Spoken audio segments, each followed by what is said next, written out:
मान्छेले भन्छन् के देशको सांसद बनिसक्नु भयो, देशको नीति निर्माण तहमा पुगिसके पछाडि नीति नियम बनाउने हो, पुस्तक बेचेर हिँड्न मिल्छ भन्छन् धेरै मान्छेहरूले। पुस्तकको बेलामा पुस्तक बेचेको नीति नियम बनाउने बेलै भएको छैन अहिले। अब संसदै बसेको छैन, अधिवेशनै बसेको छैन, त्यो कुन चाहिँ डाका हो त्यो त्यसो भन्ने। अब धेरैले भन्छन् फेरि राष्ट्रिय स्वतन्त्र पार्टीमा तपाईँ स्वतन्त्रमै अब जित्नु भयो, स्वतन्त्रबाटै तपाईँ काम गर्नुहुन्छ कि राष्ट्रिय स्वतन्त्र पार्टीमा तपाईँ रहेर काम गर्नुहुन्छ? नो पार्टी स्वतन्त्रबाटै तपाईँले केही गर्नुहुन्छ, गर्न सक्नुहुन्छ, त्यो खालको वातावरण छ जस्तो तपाईँलाई लाग्छ? एकदम छ ल।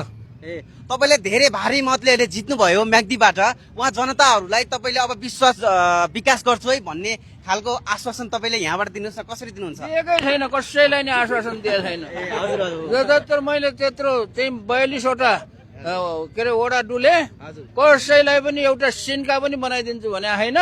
पछि आएर सरसल्लाह गरेर जे बनाउनु पर्ने हो पछि सल्लाह गरौँला भनेको छु मैले। हजुर हुन्छ। यहाँ पनि देखियो तपाईँको पुस्तक बाँडेर भ्याइएन के मलाई भनेर हेर्न सक्नुहुन्छ, धेरैले पुगेकै छैन।